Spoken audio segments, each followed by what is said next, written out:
పిల్లలకు కోపం రేపక, వారి మనస్సులను నొప్పించక, వారిని ఏం చేయాలి? శిక్షణలో, బోధలో వారిని పెంచాలంట. ఆమేన్, హల్లెలూయా. అందుకని బెత్తము వాడని తండ్రి కుమారుడుకు శత్రువు అవుతాడంట. తండ్రి బెత్తం వాడాలి, ఒక్కొక్కసారి పిల్లలకు బుద్ధి చెప్పాలి, హెచ్చరించాలి.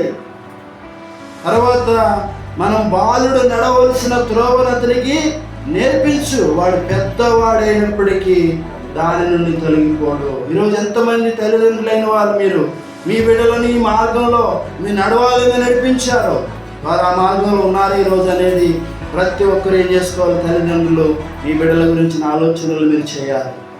నడిపించవలసిన సమయంలో వాళ్ళని మీరు నడిపించలేక ఇది వాళ్ళ గురించిన ఆలోచన, ప్రార్థన, భారం మనం చేస్తున్నాం. అయినా పర్వాలేదు, దేవుడికి అసాధ్యమైంది లేదు. ప్రార్థన చేయండి, దేవుడు ఖచ్చితంగా తన మార్గంలోకి దేవుడు తన బిడ్డలు నడిపించుకుంటారు.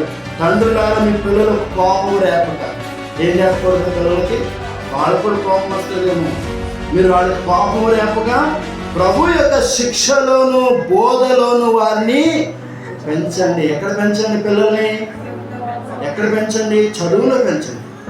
కష్టపడి కొట్టు, ఫీజుಗಳು కట్టు, బతుకు తగండు, ఏ నెల కష్టపట్టు ಅವರಿಗೆ ಆಗಿ ನಾವು ವೆಚ್ಚ ಮಾಡಿ ಶಾಲೆ ಕಳಿಸ್ತೇವೆ.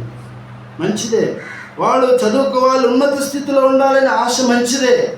కానీ ప్రభువులో ఎదిగారా? దేవునిలో ఉన్నారా? ఈరోజు వాళ్ళు ప్రభు యొక్క శిక్షలో వారిని నువ్వు పెంచు. మొదటిదిగా స్కూల్కి వెళ్ళకపోతే నువ్వు ఎంత బాధపడిపోతావు, చర్చికి రాకపోతే వాళ్ళ గురించిన బాధ ఏమైనా మనకుందా? చర్చికి రాకపోతే పర్లేదు, స్కూల్కి వెళ్ళిపోవాలి. నా కుమారుడు ఎక్కడికి వెళ్ళిపోవాలి? స్కూల్కి వెళ్ళట్లేదంటే ప్రార్థన చేయండి. మరి చర్చికి రావట్లేదని ప్రార్థన చేయమన్నదే ఇక్కడికి అవసరం లేదు. తర్వాత నా మాట తప్పు అంటారా? ఇక్కడ రావట్లేదని నేను ప్రార్థన చేయించేవాడు ఎవరు ఉన్నా?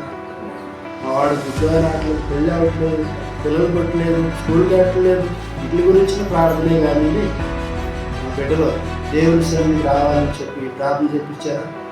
చేయించాలి, చేయాలి. దేవుని హల్లెలూయా. మొదటిగా మన బిడ్డలు దేవుని శిక్ష ప్రభువులో వారు పెరగాలి. ఇక్కడ పెరిగితే ఎక్కడైనా వారు పెద్దవాడైనా తొలగిపోరు, తొట్టిల్లిపోరు.